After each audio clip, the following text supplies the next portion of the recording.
can hear me. Oh, you can hear me now. Okay. Um, Thank you very much for being here. I know there are a lot of parallel sessions happening at this time and a lot of interest, but we wanted this to be one of the Latin America sessions. And we know that we have here in the audience people from Paraguay, Colombia, Chile, El Salvador, Guatemala, and others. But we're going to start with the session. This session will be a panel, but we are going to start with a keynote first. And this session is, for you, I am pretty sure it will be very interesting because we will present here 3 real-world problems that are happening at the nexus of policy and monitoring. We talk here a lot about data and satellites, but the real issue is that the decision maker need to use the information they have to take the decision at a moment that probably is not the ideal moment. And that's the cases that we will hear today are about these real world situations. We want that, but the map is from 2015, and we need to take the decision. No? So basically, we're going to talk about how spatial information, geospatial information, makes the link with policy, especially implementation in the ground. But before that, we are very honored in this session that is part of 20 by 20 to have our president and CEO of WRI, Ani Dasgupta, and Ani will open the session, then we will have a keynote, and we will start that. Ani, please, if you can join us here.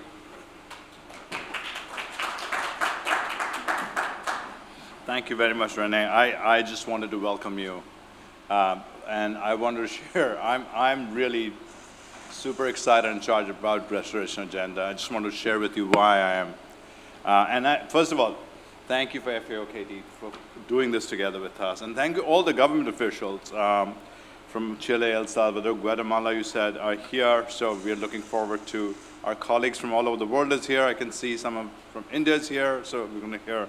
I think the basic facts are very well known. This discussion is part of the Restoration Agenda, part of the 2020 Agenda of Latin America, which is part of the bigger UN ecosystem restoration decade part of it. The fact is, and you saw this yesterday, which was kind of heartbreaking actually, that we are still losing 10% of our forest, even in this decade. I mean, this is where we are, right? The 40% of ground cover in Latin America, meaning forest, farm, are degraded. But progress has been made in this decade. I think about 8 million hectare plus has been restored, about to be restored. 14 million hectares has been protected. But the question is, how does it happen faster? How do governments, businesses take faster, better decision, much more focused? And what is the truth is, it's not just the restoration and what happens in protecting forest, what happens in restoration, what happens to farms and its productivity. All these things are connected. And this is where I feel data can play a bigger role in helping people make better interconnected decisions. This is where Land and Carbon Lab kind of instruments can play a much better role. Because ultimately, every government in the world is cash-starved, right? Meaning the resources are finite. So you have to use whatever resources you have to make the best decision, or where should you focus, what should you invest. This is where I feel data can play a role. And not only the tree cover data, I think what Land and Carbon Lab is trying to do, and I hope people are in this panel going to talk about it, is the measurement of trees outside forest. A measurement of trees that I hope you were there for the opening session where the Land Carbon Lab, actually Crystal showed the work that the Land Carbon Lab is doing to figure out how to measure trees outside forest and all the technology behind it. India has been trying to use that and the possibility of that. That's where I think there is a lot of possibility, and I hope we will hear from more about that. The other thing that is of excitement and interest is the actually Global Biodiversity Agreement. Every country in the Latin America signed up to it. And how do you measure biodiversity, and not only 30 by 30, in this case 20 by 20, but also how do you do with biodiversity and how do you measure? I think we have examples across the world of using data. India has examples of potential 18 80 million hectares of outside forest restoration, I think. Is that right? 80, that's a huge number, right, if that is a possibility. I was very encouraged. Rene shared with me the work in El Salvador on sustainability index, trying to figure out with around 12,000 square kilometers of sustainability index that includes livelihood, an additional day. And I think this is where, this is the last point I want to make. For me, restoration done right actually brings together not only restoration of land and the carbon in it, but actually income, possibility of income generation through this process. And of course, so this idea of this is good for carbon, it's good for nature, obviously by protecting and enhancing nature, but it's good for people and livelihood. This is what we are seeing, this nexus, and I hope we hear more of it, that how can we do it in a way that's actually better for people. So really looking forward to the conversation. Thank you for organizing this, and looking forward to learning a lot. Rene, back to you. Thank you. So thank you, Annie, for the introduction, and now we are going to start with more the panel itself. But before, we do this with partners. No, 20 by 20 is not about WRI only, or just our data or just our methods. We do this in the partnership of 20 by 20, and we have two partners that are today contributing to this, FAO and CATIE, as they were mentioned. And we are going to have a few words from CATIE just to share with us, and also Victoria on behalf of the Monitoring Accelerator. This is the green logo that you see there. What we are trying to do in the Monitoring Accelerator with now 8 countries in Latin America is bringing together policy and monitoring data and tools that really inform decision-making, like real world. No, we don't need the pixel size is important, but we know that the decision needs to be taken today and with whatever data we have, because tomorrow is too late, no? Sometimes, no? But Victoria and Pablo.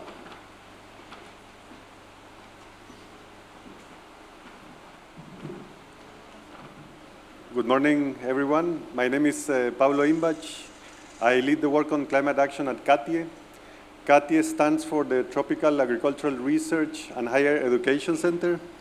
Some of you may not be aware of who we are because we work mostly in Latin America. For the last 50 years, we've been working with, through our headquarters, who are in Costa Rica, in Central America, and also national offices across the whole region, with activities spread across all of Latin America.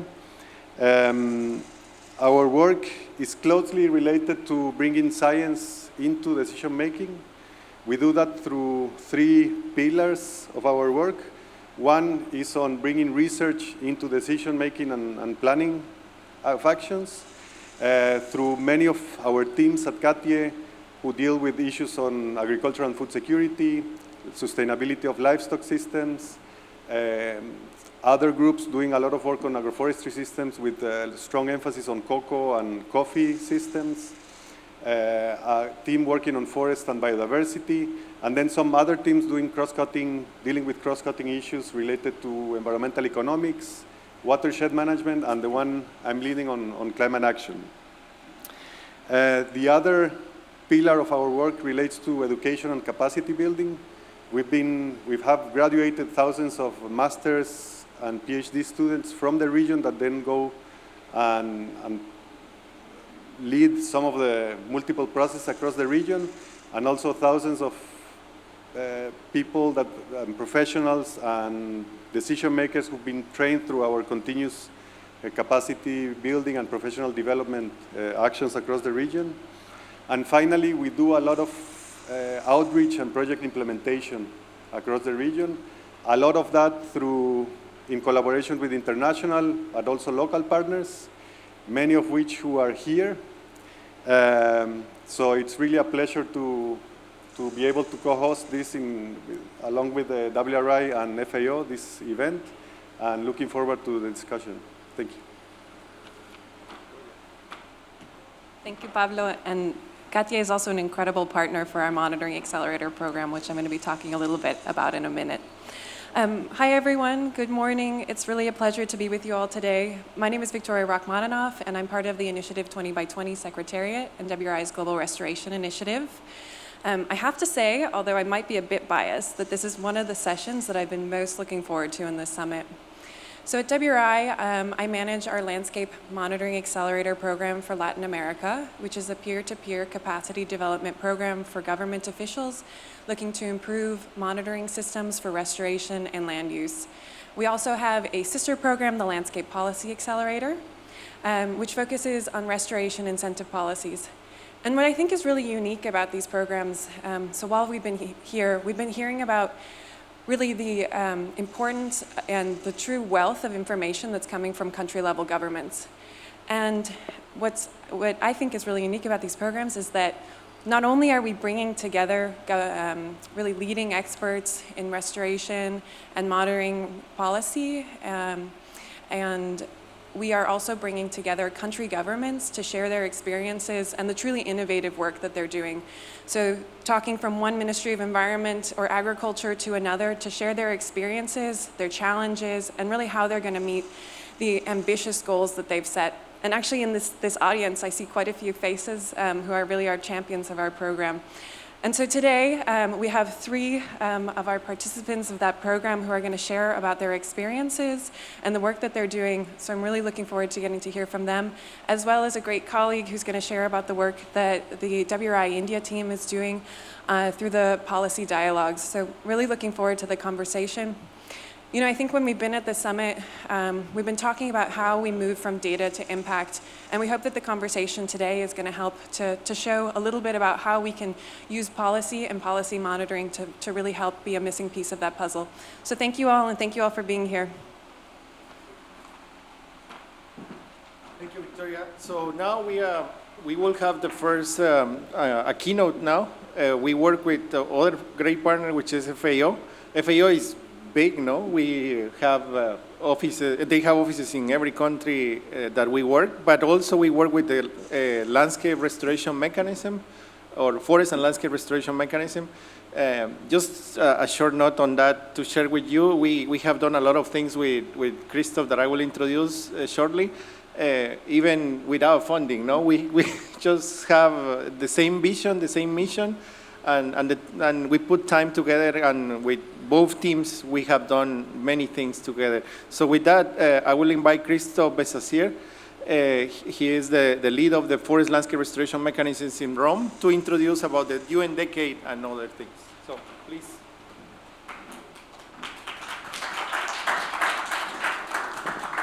Thank you, René, for the introduction. Good morning, everyone.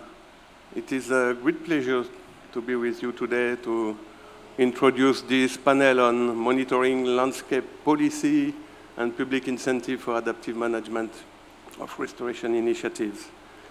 As you all know, countries have established ambitious targets, pledges since 2011 in the context of the Bonn Challenge and several regional initiatives such as 20 by 20, but as well in Africa, IFR 100.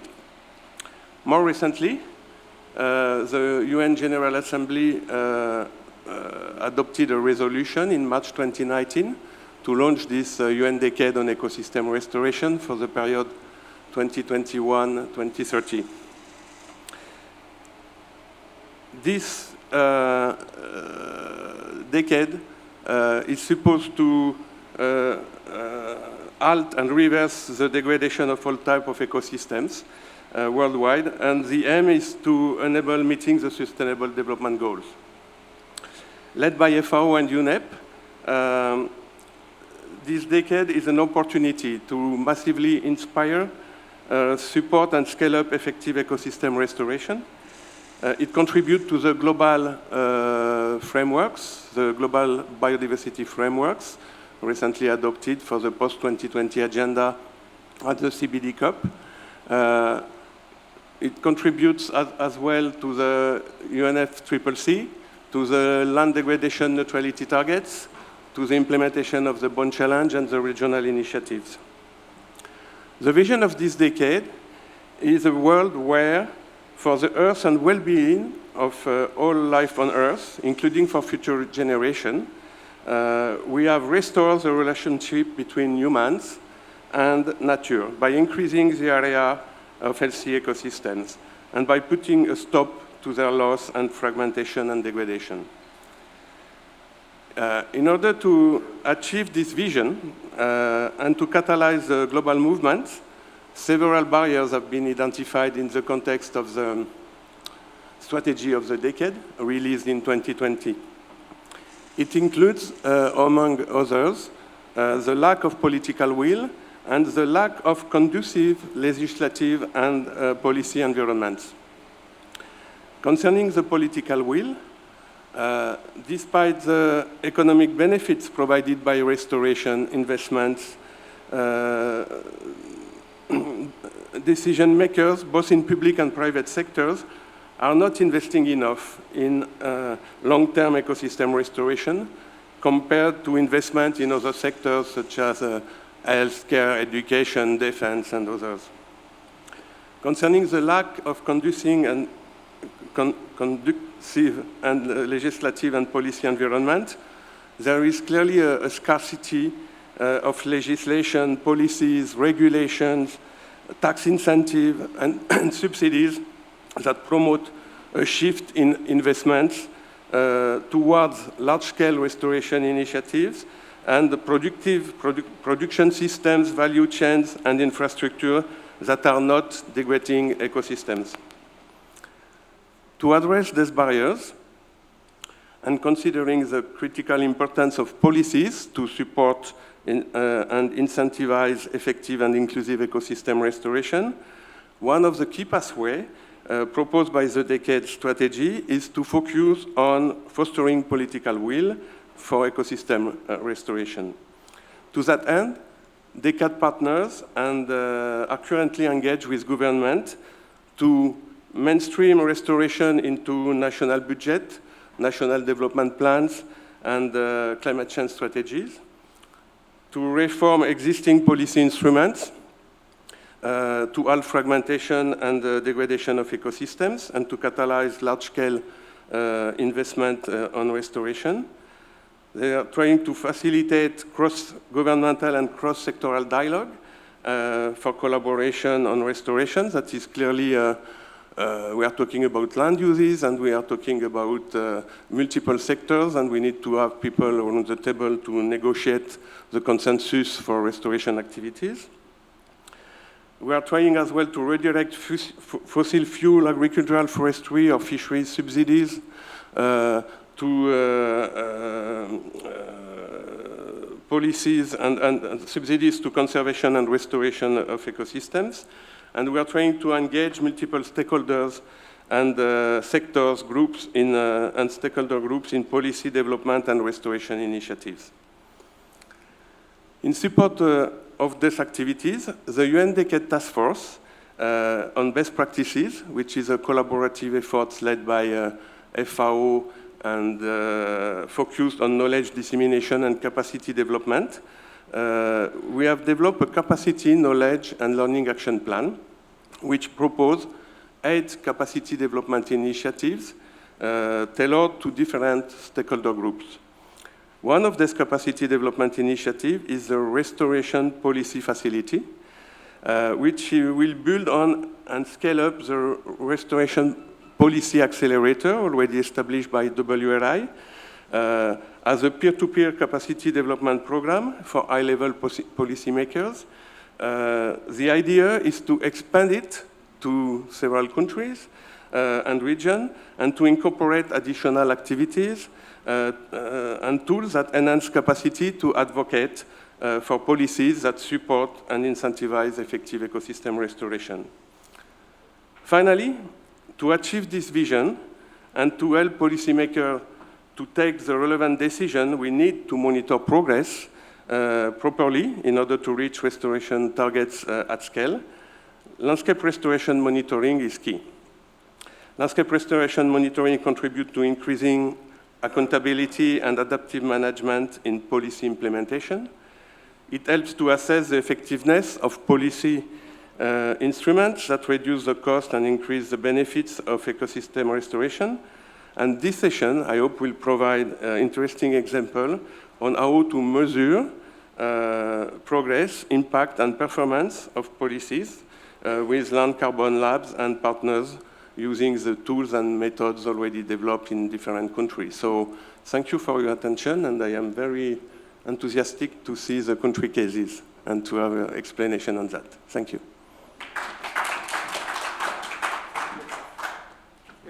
So now we are going to move to the panel discussion. I just want to invite my panelists here to the stage. We will have Rodrigo Mujica, who is a researcher and leads a big component on forest research in INFOR, Chile. INFOR is the Forest Institute in Chile. Rodrigo, if you can join us here.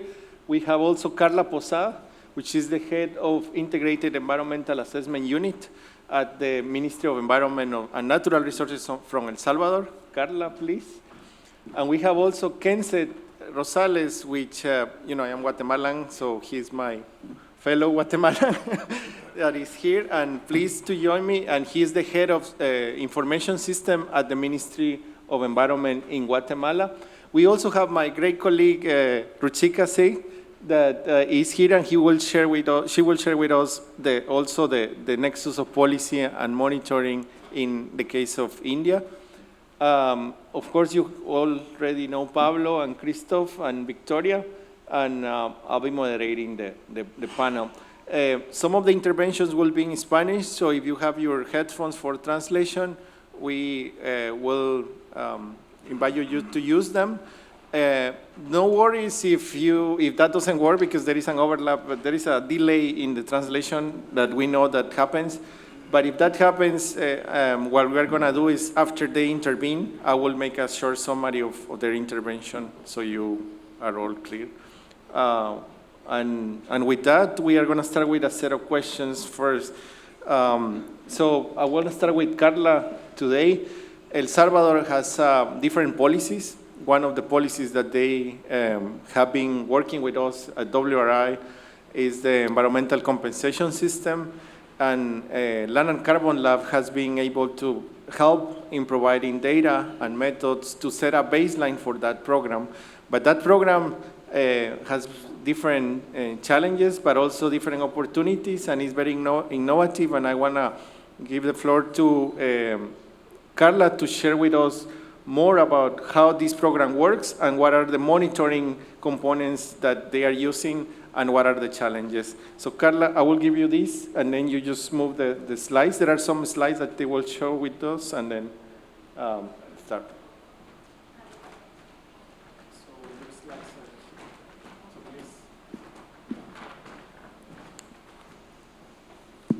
¿Es okay? Yeah, it's working. ¿Funciona? Sí. Buenos días, es un gusto para mí estar acá. Gracias por la oportunidad a WRI y gracias por todo el apoyo que han estado dando al país, a El Salvador. Contarles la experiencia resumida en 7 minutos ha sido un poco complicado, pero bueno, voy a intentarlo. Igual, si me queda algo pendiente, pues podemos discutirlo al final. El Salvador, como ya se mencionó antes, en 2019 fue quien propuso esta década de la restauración de ecosistemas en esta Asamblea 69 de las Naciones Unidas. Entonces, a raíz de esa propuesta se adoptó la década de la restauración partiendo 2021-2030. Sobre esta declaración, pues muchos países se comprometieron a aplicar o a adoptar más bien, entre otras cosas, soluciones basadas en la naturaleza y también para la restauración, pero también los países propusieron se propusieron metas a nivel nacional. Eso nos trajo, 2019 fue el cambio de gobierno en El Salvador, pero como había sido una decisión a nivel internacional adoptada como compromiso del país, se ha retomado. El Salvador se propuso restaurar 1 millón de hectáreas y esto desencadenó muchas cosas importantes para nuestro país.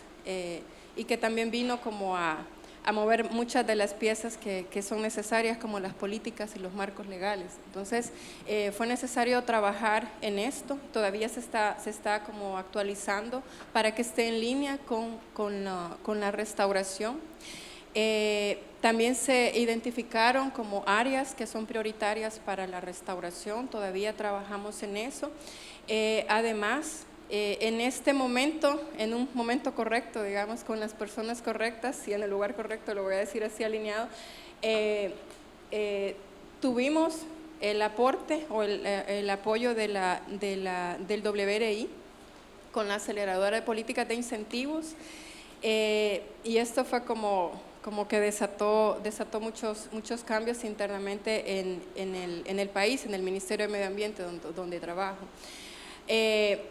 A raíz de la aceleradora o con la aceleradora fuimos capaces de identificar como vacíos o desafíos que todavía nos hacía falta como trabajarlos. Uno de ellos fue como el sistema actual de compensaciones ambientales, que se traduce en yo afecto un recurso, compenso un recurso, prácticamente en estas 4 componentes, que se incluyó el uso del agua, la impermeabilización por desarrollar una actividad o un proyecto, también la compensación por tala y un monto por afectación del paisaje y la vida silvestre. Todo esto se traducía a dinero por hectárea para reforestar. Iba a una sola bolsa que se usaba indistintamente, honestamente se dice, porque es así. Pero entonces, con el apoyo de la aceleradora de incentivos, migramos, hemos tenido como un apoyo que en lo personal me ha gustado mucho, y lo voy a decir acá, porque ha sido bien horizontal. Partimos de lo que teníamos como ministerio, y también en la construcción de las capacidades conjuntas del ministerio, y eso nos ha permitido empoderarnos de la métrica. O sea, surgió de nosotros hacia el país. Tomamos lo que teníamos, instrumentos que estaban como ahí guardados o engavetados con polvo por ahí, y con la mentoría de WRI pues hemos migrado a un nuevo sistema de compensaciones que es por pérdida de biodiversidad, no tanto por un recurso en sí, sino visto para los ecosistemas y sus servicios y la afectación que el desarrollo de algún proyecto hace sobre estos sitios, y se basa en la métrica del Reino Unido. O sea, se estudiaron varias métricas a nivel internacional, pero se adoptó esta porque teníamos la información y era la que más también se adaptaba a lo que queríamos alcanzar. Y se refiere a esto, es el área del desarrollo de un proyecto por la calidad donde se incorpora mucha de la información que se proporcionó por WRI, el tema del monitoreo global de los bosques, ha ayudado mucho, los árboles fuera de bosque también, para establecer estas variables como la remanencia de ecosistemas, la recarga hídrica, significancia estratégica que agrupa muchas iniciativas del ministerio, y la condición de los ecosistemas. Todo esto se traduce, o sea, perdón que vaya rápido, pero son 7 minutos, se traduce en unidades de biodiversidad. Las unidades de biodiversidad, lo que buscan, o con lo que buscamos con las unidades de biodiversidad, es dirigir la restauración. Entonces, se afectan, por ejemplo, 20 unidades de biodiversidad. Buscamos que exista una ganancia neta en biodiversidad, pero también la adicionalidad, es decir, que se desarrollen acciones de restauración fuera de áreas que normalmente están protegidas. El Salvador, el 65% del país es agrícola, entonces la mayor parte de la restauración se necesita en agroecosistemas y paisajes productivos o degradados. Entonces, es ahí donde pues todo el apoyo que se ha dado vino a desencadenar otro tipo de acciones. Nos ha tocado trabajar también o alinear el Programa Nacional de Restauración, en donde se amplió para incorporar los paisajes productivos. Al inicio solo fue como ecosistemas, pero se ha incorporado los paisajes productivos. El tema de la inversión pública y privada, con nuestro Programa Nacional de Incentivos y Desincentivos, que también está alineándose a la restauración. Ahora estamos trabajando en el levantamiento de los datos en la línea base. Ya en los agroecosistemas, hemos iniciado por agroecosistemas en cafetales, en granos básicos y en ganadería. Entonces, estamos recolectando la información mayormente de aspectos de flora, fauna y un poco de suelo y recurso hídrico, pero esto nos ha brindado la oportunidad como país y como ministerio de poder de escalar muchas cosas que teníamos ahí guardadas, alinear políticas, marcos legales, pero también tener oportunidades para inversiones públicas y privadas, para la restauración.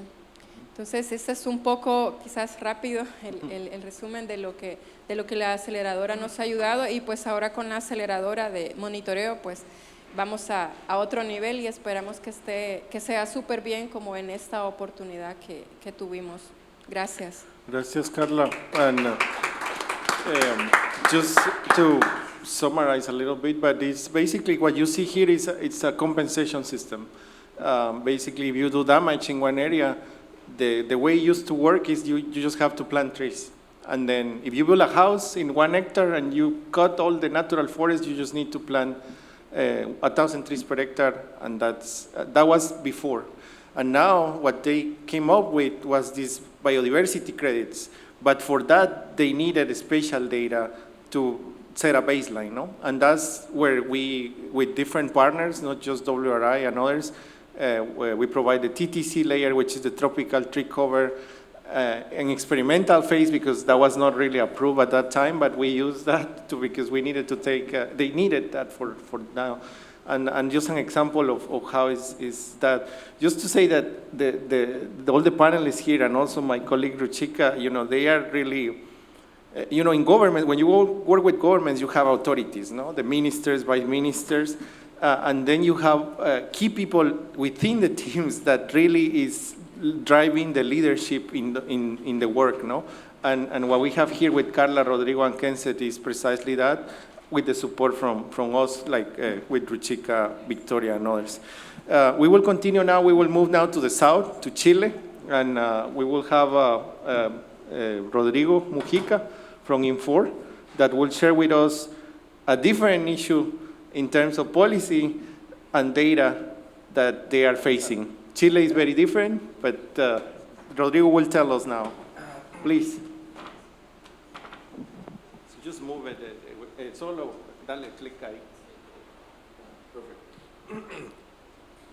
Hello? Okay, perfect. Well, it's a pleasure to be here. Thank you for the invitation. I, just like Carla, I will speak in a beautiful language, which is Spanish. Muy bien. Yo trabajo en el Instituto Forestal. El Instituto Forestal es un instituto tecnológico público. Depende del Ministerio de Agricultura y de Economía, que es una particularidad. Y tiene 62 años, que para el contexto latinoamericano es bastante, dedicado a temas forestales. El Instituto Forestal genera bienes públicos, información estratégica y investigación, o sea, conocimiento a través de investigación y desarrollo.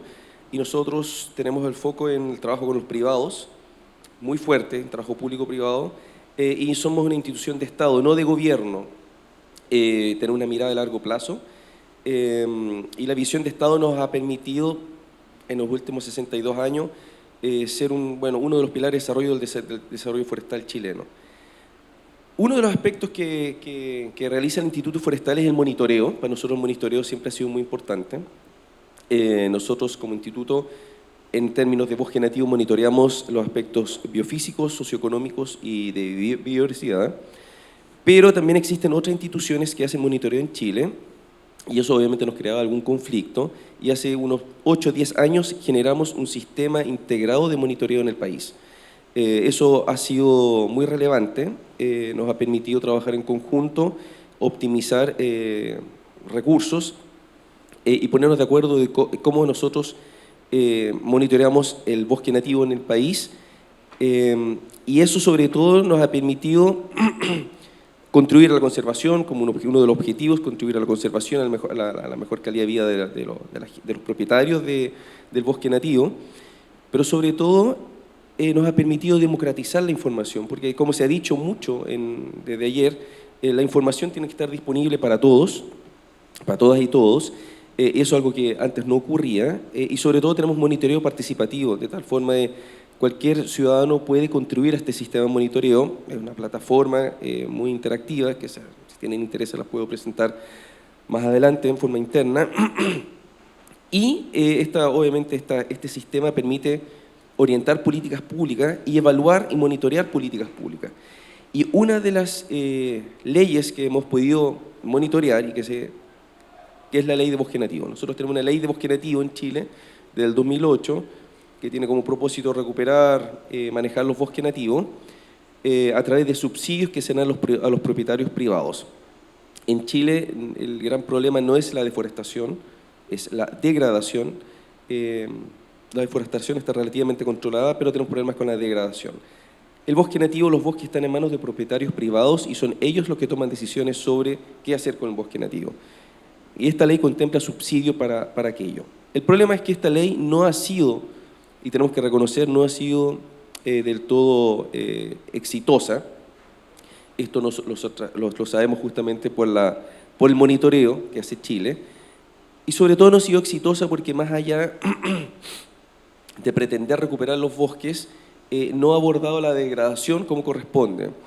Y también se ha mencionado cómo se mide cómo se define la degradación y cómo se mide la degradación, que es un tema, yo creo que un problema a nivel mundial que es complejo. Se habla de degradación en términos conceptuales, pero cuando uno lo quiere llevar a terreno es muy difícil. Y si uno quiere establecer subsidios para restauración en base a procesos de degradación, es complejo y hay que ponerle mucha métrica. Bueno, desde el punto de vista conceptual, en Chile, esto ha sido un problema y no ha permitido la focalización de los recursos. Esto ha complicado también las NDC. Nosotros sabemos perfectamente que tenemos NDC relativamente ambiciosas, 1 millón de hectáreas en marco de un plan de restauración a escala paisaje. También tenemos compromisos de manejar y recuperar bosques, de establecer nuevas masas boscosas, y esto está complicado. Aquí quisiera destacar también el trabajo del WRI. Muchas gracias. Sobre todo el WRI fue un pilar muy importante para iniciar un Plan Nacional de Restauración a escala paisaje, y eso incluso incorporarlo en nuestras NDC. Es muy probable que sin WRI esto no estaría en la NDC, así que es importante reconocerlo. Se creó un grupo técnico-político para abordar la degradación. La idea de analizar este problema, decía que monitoreamos que la ley no era efectiva y empezamos a definir qué es la degradación, niveles de degradación, los umbrales de degradación y guías prácticas para que sean aplicados en terreno. En otras palabras, esto es muy sencillo. Aquí tenemos definimos 3 niveles de degradación: bosques degradados, bosques deteriorados y los bosques íntegros. Como es lógico, nada en la naturaleza es estático, esto es muy dinámico y no ha sido fácil de definir umbrales. Y esto es re importante porque cuando uno habla de bosques degradados, y en Chile se empezó a hablar mucho de la degradación, no todos los bosques están degradados y no todos los bosques, por lo mismo, como quiere el Ministerio del Medio Ambiente, deberían ser sometidos a prácticamente procesos de preservación. Tienen que ser manejados. Y nosotros hemos hecho la diferencia entre bosques degradados y deteriorados, de tal forma de que las políticas públicas pueden ser más efectivas. Los bosques íntegros son bosques que no han sido prácticamente manejados, o son bosques prácticamente vírgenes, o son bosques manejados pero no con compromiso de afectar su capacidad de proveer servicio ecosistémico. Los bosques deteriorados son aquellos bosques que sí tienen problemas de composición y estructura, donde hay animales. Mucho bosque nativo en Chile, como seguro en toda Latinoamérica, tiene presencia de animales y eso compromete la regeneración. Sacando los animales, haciendo algún nivel de manejo, estos bosques pueden ser recuperados relativamente fácilmente. Pero existen bosques que están muy mal. Esos son los bosques degradados y para recuperar esos bosques se necesita una atención y recursos distintos. Esto es un acuerdo social que se estableció en Chile y esto nos ha permitido entonces ahora hacer propuestas de, ¿cómo se llama?, de áreas, cuánto bosque tenemos en diferentes estados. Estos son los bosques nativos de una región, por ejemplo, de tipo forestal en Chile. Estos son todos los bosques nativos de acuerdo a tipos forestales. Y estos son los bosques que tienen algún nivel de degradación. No todos los bosques están degradados, no todos los bosques están deteriorados, pero tenemos que identificar dónde, cuáles son, para que a esos bosques que están en manos de propietarios, nosotros podamos otorgarles algún subsidio para que ellos lo puedan restaurar. Aquí, obviamente, en este trabajo también participó el WRI. Gracias al WRI pudimos hacer este trabajo. Una vez que identificamos las áreas, establecimos esquemas de manejo para los bosques, y lo importante que le interesa al Ministerio de Hacienda es cuánto cuesta recuperar los bosques, los costos. Y aquí tuvimos un trabajo también con el WRI, este es un resumen, en el cual queda muy claro que entre más degradado es más caro recuperar bosque. Esto es un trabajo que, bueno, están todos publicados, y este trabajo ahora, la semana pasada, fue presentado al Consejo, ¿cómo se llama?, de consultivo de política forestal, porque la idea es cambiar la ley de bosque nativo. La próxima semana, aquí hay una imagen de la gente que trabaja en el Consejo de Política Forestal. La próxima semana toda esta información que fue levantada con apoyo del WRI va a empezar a ser analizada. La meta es hacer una modificación de la ley de bosque nativo de aquí a octubre. En octubre pasa al Congreso y esperemos que sea aprobada. Este trabajo, como ven, tiene que ver con el monitoreo que se hace. El monitoreo en Chile permitió detectar que algo no funciona en términos de políticas públicas. En colaboración con el WRI pudimos detectar cuáles es la métrica y definir a través de acuerdos sociales qué es lo que nosotros queremos. Y en particular me gustaría agradecer a René, a Victoria y a Maggie del WRI por su trabajo. Yo quiero insistir, esto es un trabajo que en Chile ha sido muy colaborativo entre nosotros, pero también gracias a ustedes esto también ha podido avanzar. Muchas gracias. Gracias, Rodrigo. So, this is another case, very interesting. No, at the nexus of policy and monitoring, they have the problem. Is degradation. No, the different stages of forest degradation. It's hard to say, what is degraded, what is not degraded, and they would like to enable a payment for ecosystem services according to the level of degradation. But in order to do that, which is policy, they need to know where the forest is degraded and what state the forest is.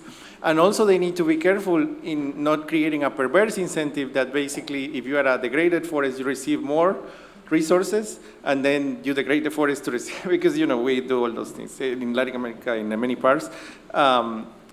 So we are co-creating together with FAO, with CATI, other partners, solutions that can help Chile to thrive on this. And Chile has so many. So Chile is not deforestation so much, but it's degradation, as this is an important component for them. So it's policy and monitoring, and Land and Carbon Lab, it's supporting that effort through the policy monitoring accelerator that Victoria leads. So now we are going to go back to Central America, to the most beautiful country in the world. Guatemala, with Kenset Rosales, that will share with us their views on Guatemala. Please, Probosque. ¿Me escuchan? Muy buenos días. Mi nombre es Kenset Rosales. Actualmente trabajo para el Ministerio de Ambiente y Recursos Naturales en Guatemala. Agradezco la invitación para participar en este panel y con los colegas de los otros países, y por la oportunidad de compartir el trabajo que se ha venido desarrollando en Guatemala relacionado con la restauración del paisaje forestal, la restauración y los incentivos tanto forestales como de biodiversidad. Quiero iniciar indicando que Guatemala estamos al sur de México, digamos que se ubiquen, somos una economía, pues una de las economías más grandes de Centroamérica, alrededor de 18 millones de habitantes, en un país de 108,000 kilómetros cuadrados, el cual también ha sido considerado un país megadiverso, y actualmente contamos con una cobertura forestal del 30% del territorio nacional. De esa cuenta es que hace alrededor de 20 años el país con recursos propios inició un programa de incentivos forestales que inicialmente se llamaba PINFOR, Programa de Incentivos Forestales. Este programa fue escalando y 10, 15 años después fue ratificado nuevamente por el Congreso de la República y se convirtió en lo que ahora se conoce como ProBosque o Programa de Incentivos Forestales, con diferentes modalidades. Una de esas modalidades es la restauración, o sea, incluye la restauración de paisajes forestales y esa ley y estos incentivos pues, nos han permitido también avanzar y contener algunos problemas vinculados principalmente con la deforestación y la degradación. Menciono esto porque en el transcurso del tiempo hemos venido avanzando y se han hecho diferentes instrumentos de política, diferentes estrategias. Por ejemplo, tenemos una estrategia nacional de restauración del paisaje forestal que construimos en conjunto con diferentes actores de gobierno y el sector privado.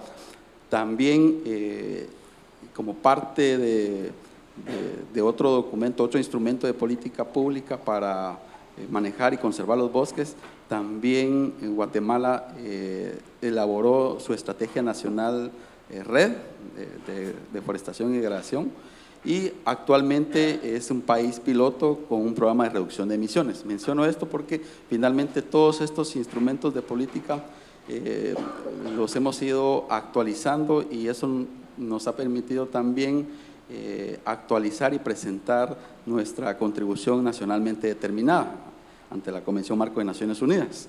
Es decir que Guatemala está contribuyendo a nivel mundial a través de estos instrumentos de política pública, a través de estos programas de incentivos forestales y recientemente o años recientes, año 2021, 2022, presentamos una actualización de esta contribución nacionalmente determinada, donde tuvimos la oportunidad nuevamente de sentarnos con los diferentes actores y sectores, tanto públicos como privados, para revisar y evaluar las metas que nos estábamos proponiendo, validar muchas de esas metas y en esa discusión y en esa validación de esas metas, pues tuvimos nuevamente la oportunidad de armonizar otros planes de desarrollo, tanto a nivel nacional como a nivel local.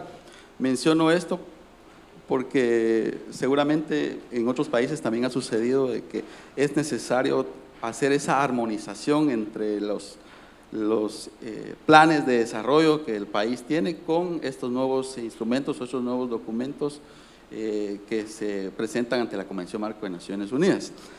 Esa revisión de las políticas, de las metas, finalmente también nos ha llevado a hacernos la pregunta de que evaluarnos con nuestros sistemas de monitoreo. Y es aquí donde, pues, obviamente con la información que hemos estado compartiendo a lo largo del día de ayer y hoy, mucha de la información que se está generando a nivel mundial, a nivel regional, pues son insumos muy importantes que finalmente nuestros países, o en el caso de Guatemala, está adaptando o podría adaptar para hacer ese monitoreo de la restauración del paisaje forestal. Actualmente se están haciendo esfuerzos para establecer lo que nosotros le hemos denominado los sistemas de monitoreo 2.0, es decir, utilizar la tecnología, las herramientas disponibles y todos estos análisis, todos estos datos para evaluar nuestro cumplimiento y también evaluar otras métricas como es la biodiversidad y también el avance socioambiental, digamos, como también estas políticas están contribuyendo al desarrollo social de las comunidades que están en Guatemala, porque una característica también de Guatemala es que el bosque o la mayor cobertura forestal también está manejada por poblaciones nativas o indígenas, ¿verdad?, que también tienen un marco regulatorio que a veces no es el el que regularmente se utiliza en el país. Pues hay algunas excepciones, ¿verdad? Pero menciono esto porque finalmente la adaptación y la utilización de estas herramientas, estas métricas, estas metodologías nos están permitiendo tener más insumos y más herramientas para ir monitoreando la restauración y veamos cómo vamos avanzando también en nuestras metas para evitar la deforestación y obviamente también para dar cumplimiento a reducir nuestras emisiones de gases de efecto invernadero. Thank you. So in the case of Guatemala, we are working with Ministry of Environment, but Ministry of Agriculture too. And the issue that they have is that the payment for ecosystem services, which is ProBosque that Ken said was sharing with us, the guidelines of the law mandate that for every project, the government needs to verify the project in the field for 5 years. The problem they have right now is that they have so many projects that they don't have the capacity to visit all the single projects. And then what we are trying to, and this is very challenging, but so you know the reality, no? We are trying to see what margin of error the spatial data can give us to avoid to go into the field and using satellite information because that's it's a legal issue, but it's a technical issue. The legal issue is that the finance ministry that is paying don't allow for errors, no? So they say, if you go to the field, I'm happy. But if you are not going to the field and if you are looking at an image and you are seeing the trees that are planted, how I am 100% sure that these trees really are here, no? And that's the challenge that we have right now with the Ministry of Environment, Ministry of Agriculture, trying to defend that to the Contraloría, no? The Cuentas, which is the unit that verifies all those things.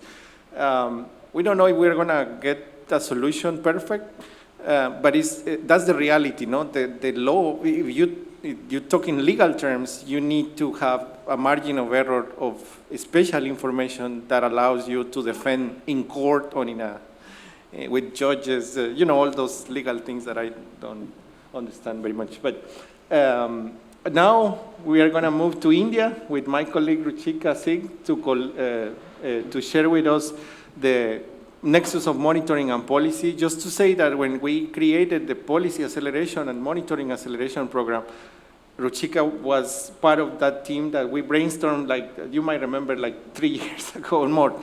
And nobody believed at that time that we were achieving. And now we have this stream of work in India that Dr. Singh is going to show to us. So Ruchika, please. Thanks, Renee, for inviting us here. And it was really lovely to hear, I think, from some of the country case studies. Also, a lot of, South-South learning that we can do. I have to admit, because we started in India this a bit year later than you, so we are, we're still in that learning phase, but happy to share some of the learning, where we are with this. Just in terms of, why working on trees outside forests and landscape restoration specifically is important. This is just a very quick snapshot of the huge potential in India for, restoration. The map, if you look at the map, the yellow is essentially outside forest areas, and that's mostly interventions like agroforestry or which are critical there. So that's where we are focusing a lot more attention currently, given the opportunity that's available. It can actually help in meeting India's NDC commitments of 2.5 to 3 billion CO2 equivalent, but also several of the SDGs and other commitments that we have made. India also has fantastic policies. We have, several enabling policies and schemes that talk about, land restoration, specifically on agroforestry. We were the first country to adopt a national agroforestry policy in 2014. And given we have so many commitments, India has made several domestic targets and missions to, how we operationalize these. For instance, we have the National Bamboo Mission, we have, the Green Highways Mission, and several of these that are there. But a learning that is emerging while we have a lot of these policies, because it's a federal system. I mean, there's national level, incentives, but there are also sub-national levels. Sometimes they work at cross-purpose with each other. So outcomes may be suboptimal. So how do we sort of look at, while we have a lot of these incentives, how do we sort of look at reducing barriers and, more evidence-based approach to do that? And some learning from work we did and launched last year was around looking at, if we look at the trees outside forest, what are the different policy incentives and schemes? What are the intended goals essentially becomes important if we want, with working with policymakers, working with key experts, if we want to highlight. So we looked at 6 states in India, and we looked really at, what are the different incentives, mechanisms available in these 6 states.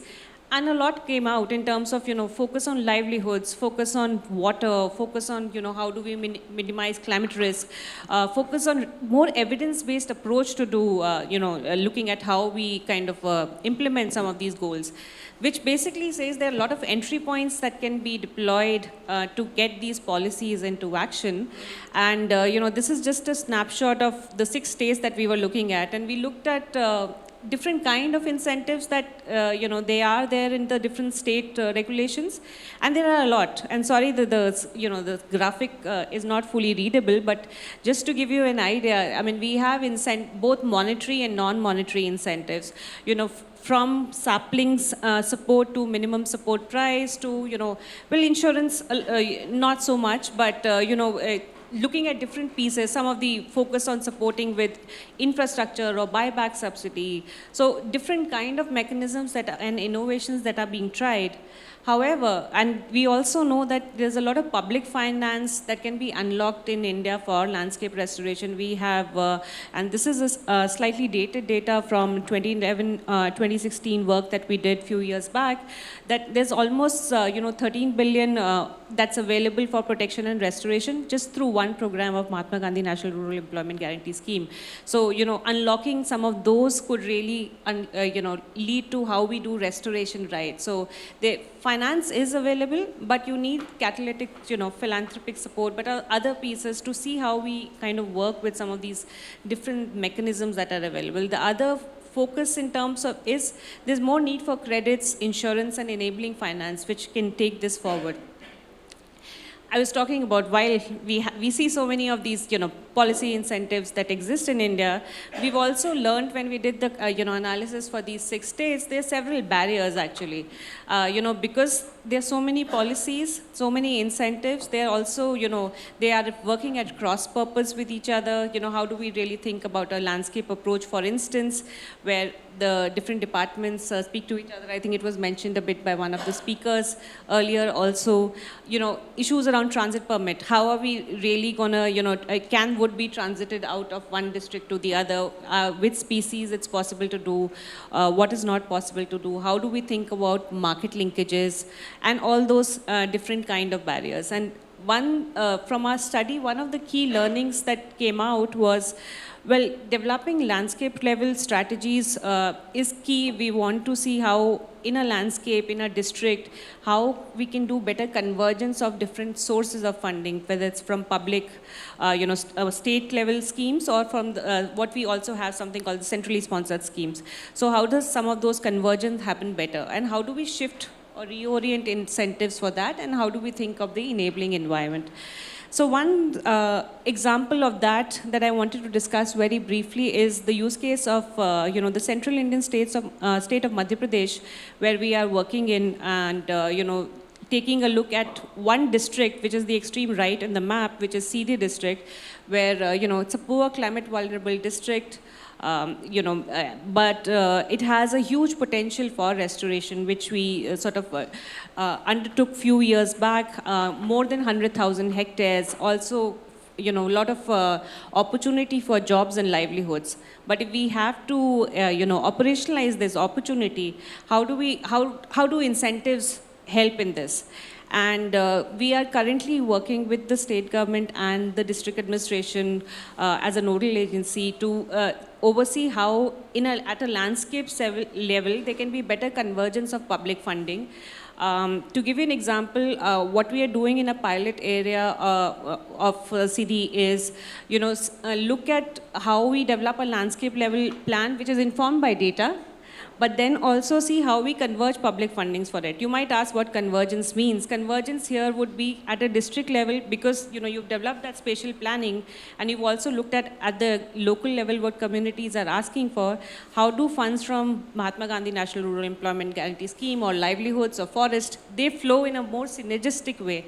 Until now, and in the initial 2 years, we've been able to unlock about, for every dollar that's come from philanthropic funding, $10 from CS government funding for this project. And that's a model which the state government is now saying, can we think about scaling it to other sort of pieces? These are just examples of some of the interventions, and I won't get into those detail, and which comes to how we're looking at the policy accelerator that Renee and team are talking about. So we've sort of customize it a bit, looking at peer-to-peer learning, and because we realize there's so much opportunity for the landscape approach. It's mentioned in more than 40 different laws, regulations in India.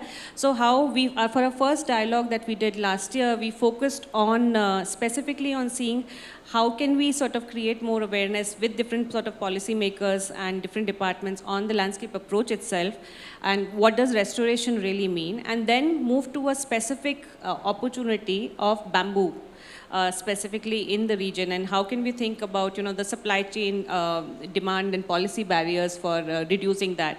And there were a lot of recommendations that came from this in terms of for bamboo specifically doing a more state-specific studies, but also seeing how with the state bamboo mission, we can kind of create those backward and forward linkages, which is something which we are currently exploring. CD actually has a lot of potential for bamboo, and how we take forward some of these pieces in that. We are in process of planning a second dialogue that's next month, which will further take forward this. I'm happy to kind of talk about it later, but I'll pass it back to Renee.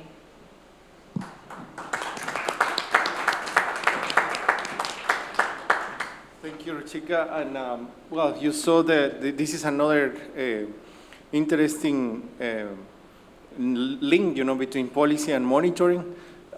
What I like, and you just saw here is these are real. When people say changing policy, many people say that's impossible. No, it's probably changing the law, changing many things that we don't have the capacity because it's political process. But really what we have in all of these countries is good laws, good policies with objectives, but the regulations that are behind those are the ones that we can probably impact without changing the law.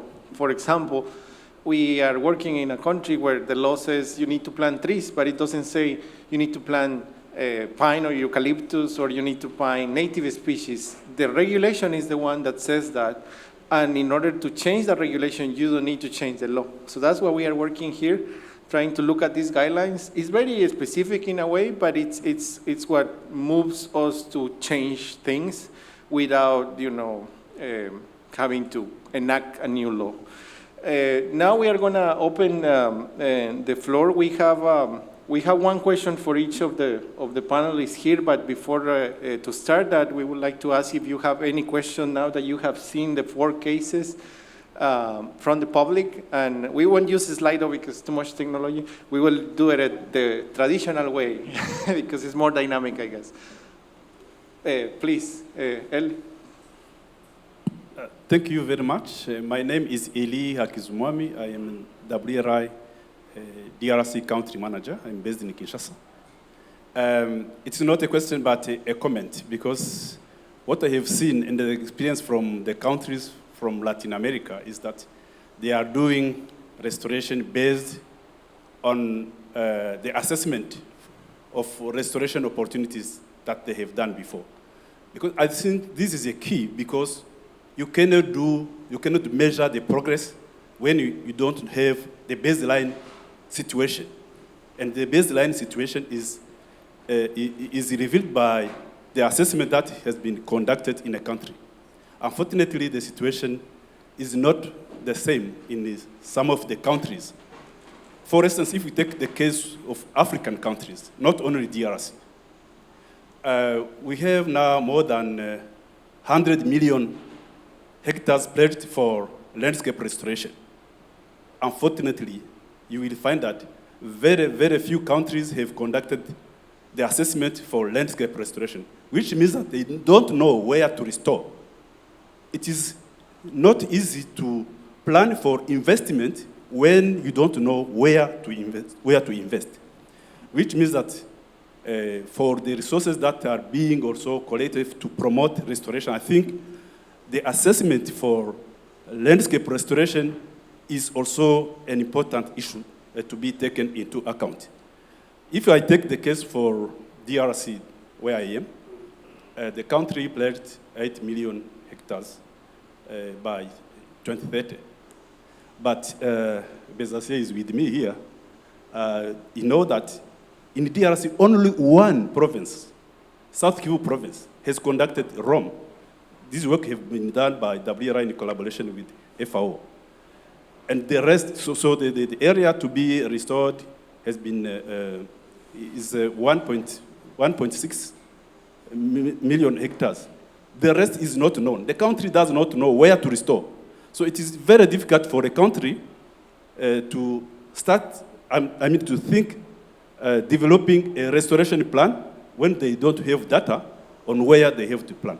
That's my comment. Thank you very much. Thank you, Eli. Thank you. Just a comment on that. So we are working with different countries, and I will give you, Christoph, the floor. But yeah, we are, so for example, in Latin America, we start working, Nicaragua is not here, but they are members of 20 by 20, and when we start working on monitoring, they say, we would like to monitor restoration. But as you say, Eli, they didn't have a plan, they didn't have a land use map, they didn't have that needs to be the base before you can monitor, because if you don't have objectives, then it's pretty much the blind, no? And what the work that they are doing right now is aligning the human development plan with the maps, with the restoration pledge, so they can have the objectives to monitor. And that's the next stage that, yeah, we will help them. Christoph? Yeah, I have one question for the colleague in Chile and India. You mentioned your political council. Can you tell a bit more on this council? What is the composition, the frequencies of meetings, to have an idea of how intersectoral this council is, and maybe the same for the policy dialogue you mentioned in India, to have a better idea on this level of intersectoriality. Okay.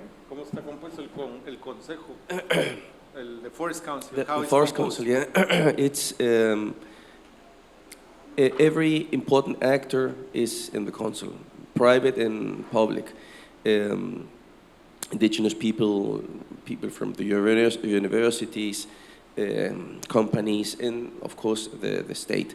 And we have this council, we created this council 10 years ago because we had a lot of problems when someone had an idea, wanted to promote or change a law, and to discuss technically in the Congress is too complicated, and it was a waste of time. So we created this council in order to have an agreement before we go to the Congress and to the Parliament, and that's why we have now this possibility to change the forest law, and before we go with the proposal to the Parliament, we have this council, and the idea is to have an agreement before, because this is policy. And the Parliament has a lot of work, so the idea is to go to the Parliament with an idea and to have this idea approved immediately. And everybody's there. That's a very important issue. So if I understand your question right, you were asking how the restoration dialogues are looking at the different intersectoral issues that come up, right?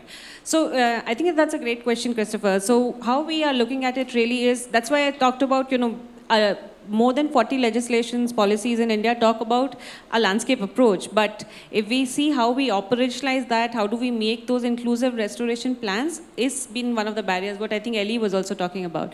So one of the things, an example from what we're doing in CD, what it kind of outlays is when we did the larger restoration opportunity assessment for Siri specifically, we then got the government and the district administration on board in terms of how we now implement this with convergence of public funding. And that's where the district administration as a nodal agency is facilitating, how do we make the Gram Sabhas, for instance, approved plans are made, because a lot of convergence is through Mahatma Gandhi National Rural Employment Guarantee Scheme, but these are areas which are close to forest. So you also need to see how, if you don't do treatment in the upper catchment, obviously there is restoration downstream is not going to work. So how the divisional forest officer also supported with, how you can do restoration, and mostly it's bamboo restoration that's happening in the forest areas. So essentially we do monthly meetings with the district administration, and where a lot of these conversations are discussed, and then we take it back to the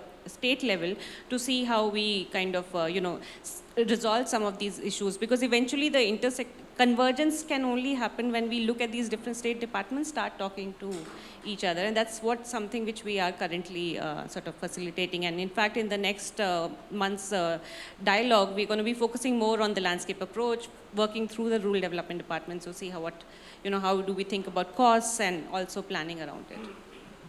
Yeah, no, thanks, Ruchika. And just, that's another approach. We have there are countries like India, Mexico, for example, Brazil, no? Big countries that we need to work more at the subnational level, because the federal level it's complex, no? There are countries like my country, El Salvador, Chile is long, but yeah, it's still medium size, no? So let's say it depends, how we approach that.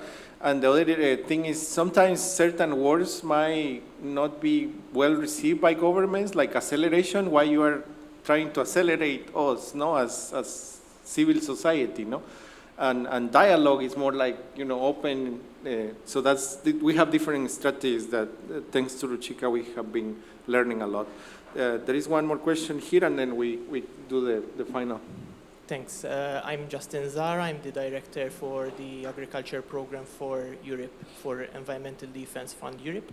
Mm-hmm. And before that, I was for about 8 years implementing the payments to farmers in my own country, which is Malta, for the Common Agriculture Policy. So my question really is triggered by your comment in an earlier segment about the difficulties of using the technology to meet the legal requirements from, for example, Ministry of Finance, to make sure there is legal level audit trail and proof that a certain action has taken place on the ground. And I go back to what was said in one of the earlier sessions today, that there is, I think, a drive to try to make the satellite data and the outcomes not so dependent on the beneficiaries, on the farmers especially, because of errors, and to instead make them just the recipients of the benefits, which sometimes are compensatory payments. So one of my questions is, because we had that experience in the past 3 years, one of the really good, I think, developments that we had in EU payments is that legally we started accepting a combination not just of Sentinel-2 data and outcomes, but also of geotagged photos that can be sent, uploaded into national systems by the farmers or the beneficiaries themselves as proof of what is going on the ground. And it has really helped not just to fix errors or where you have these, where your margin of confidence is not great, but also I think to supplement that. So my question would be, how much do you see that there is the potential to have this kind of approach to technology which puts more involvement in the hands of farmers and rural people, especially because of infrastructural challenges that there may be, like having rural broadband and things like that? Yeah, no, thanks for the question. Basically, as you saw, it's how, because it's very top-down, no, the satellite, no? But then you have the farmers in the ground that they can provide photos, no, or pictures of the place, and then how we can make sure the government can accept that or not, no?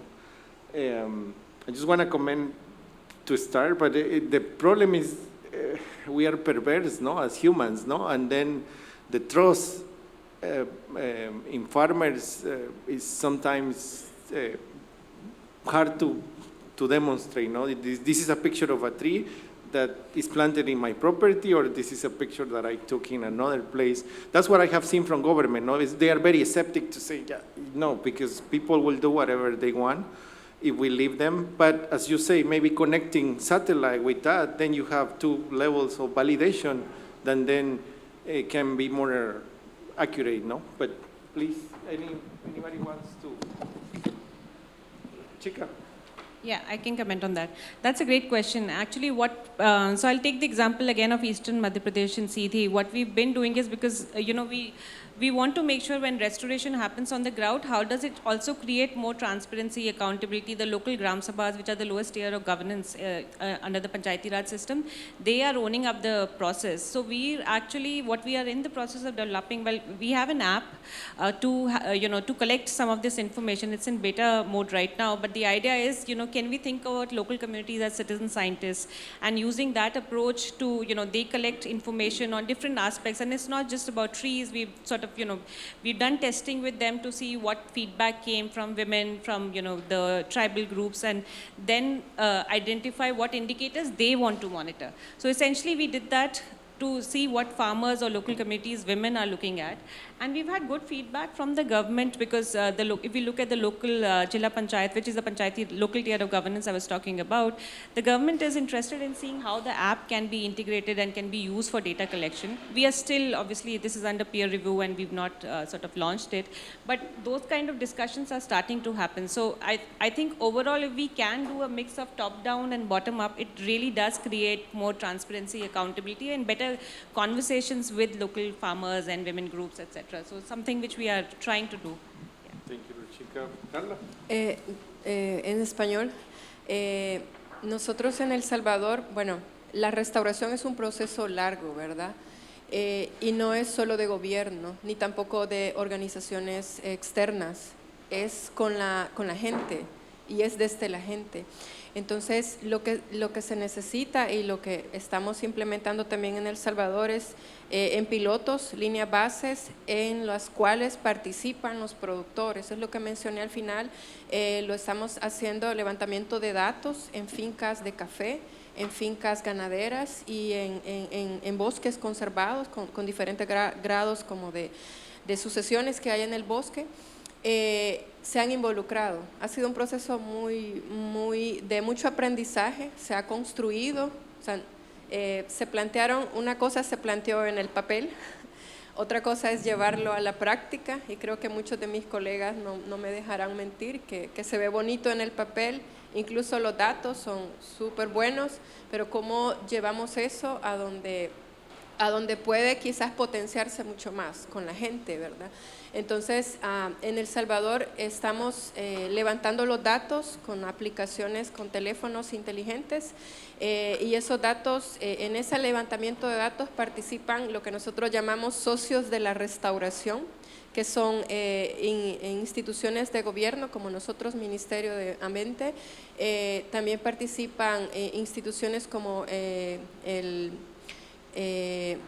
PNUMA, otra organización de las Naciones Unidas, pero también los productores, los beneficiarios. Entonces, ellos con guardarrecursos, todos como sumamos a agentes de restauración y identificamos cuántos árboles hay, a dónde están, hacemos todas las mediciones de árboles y luego eso está en un mapa, el mapa de su finca, y se suma al mapa o al plan de finca que tiene cada beneficiario. Entonces, tienen la información. De hecho, nos pidieron que hiciéramos el informe de la biodiversidad que está, por ejemplo, en los cafetales, con base a lo que habíamos medido, y eso es lo que nosotros queremos llevar como a otro nivel, porque esto, lo que estoy comentando, es a escala muy pequeña, con productores en diferentes puntos del país, pero que es información importante y que como que suma a lo que dije al inicio, que la restauración no está en manos de una sola persona o institución, sino que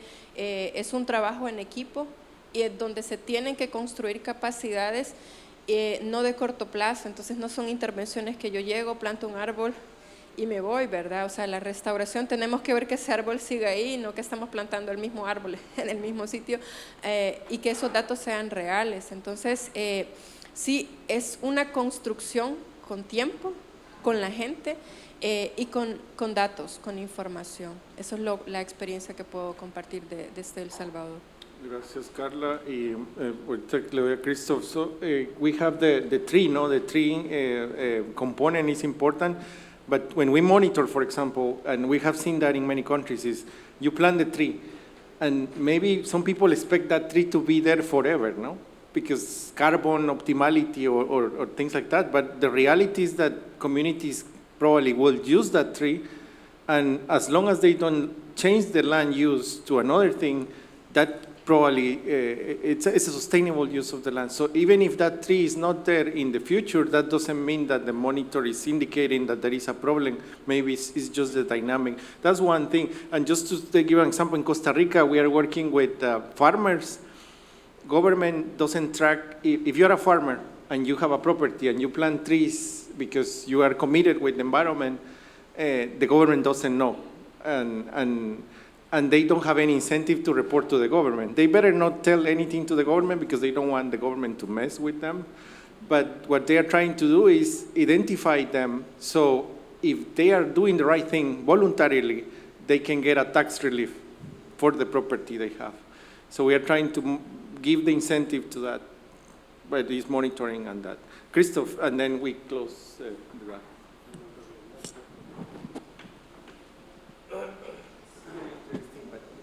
I have a question for the two countries of Central America, because they are part of a flagship of the UN decade, the Dry Corridor, Central America Dry Corridor flagship. And I am wondering, in terms of policy, monitoring framework, what are you expecting from the regional level, from the regional institutions such as SICA, and how those institutions and this regional level could help you to move forward your national agenda, or what you are expecting from the region, regional institution and partners to move forward your regional agenda? In few words. No, that's a good, SICA, ¿verdad? Como somos una región, básicamente, chiquito, ¿verdad? ¿Cómo ven ustedes con el corredor seco la integración de la región para tomar acción para restaurar el corredor seco, ¿verdad? Y existe algo, ¿verdad? Sí, yo creo que es importante a nivel de región, pero creo que no todos los países están en el mismo nivel para poder alinearse.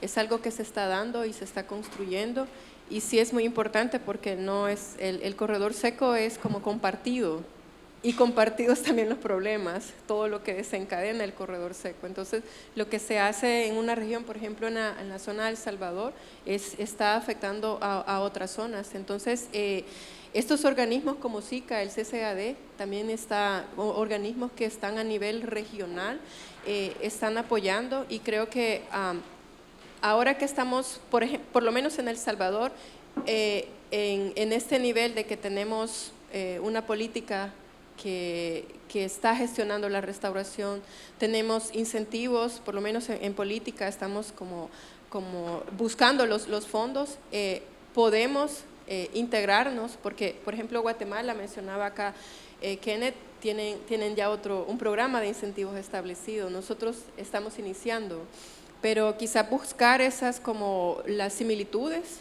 en países, y cómo a través de esto que nos une el corredor seco se puede conectar el tema, sobre todo de la restauración, que creo que es muy importante, con la información que está disponible de organizaciones como el WRI, es como bastante importante. We have an initiative just before Ken said that is called a Follow 2040, which is the Central America region. Because, you know, we have the SICA is the central of integration, the system of integration of Central America, which is like the European Union of in Central America, but we are not really free borders, no? But we are integrated, and that's part of what we are doing, because, for example, the European Union, the Green Deal, they see Central America as a region, not as individual countries, no?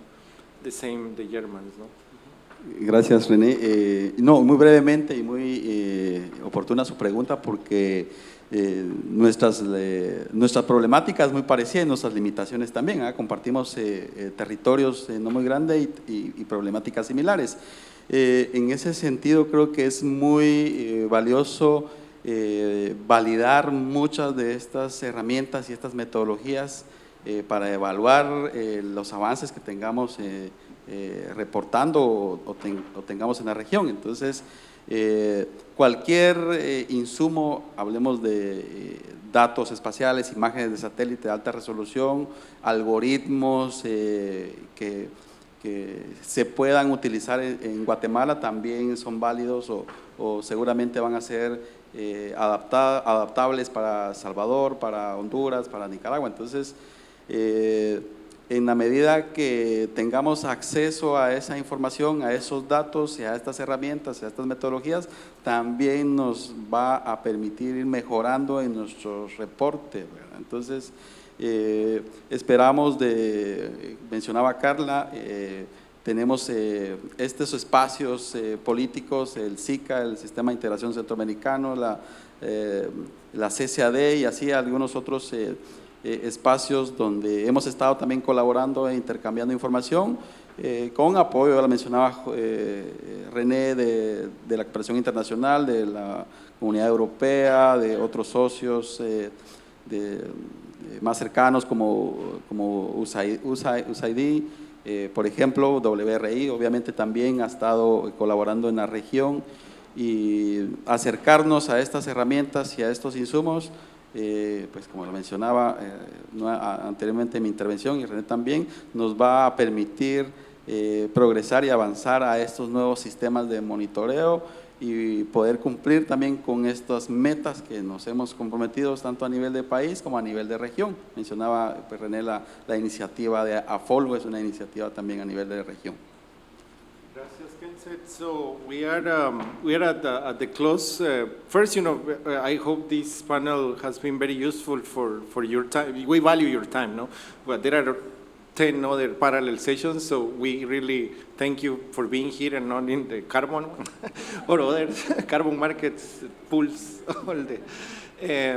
But thank you very much, and you have Rodrigo, Carla, Ken said, also my colleague Ruchika. If you want to talk with them and exchange after that, please come. And thank you very much also to Annie to stay here. I wasn't expecting really that you will have been in the session, but we appreciate that truly, that you are here. It means a lot for the team, and thank you very much. And please. Enjoy the other sessions. Thank you. Thank you.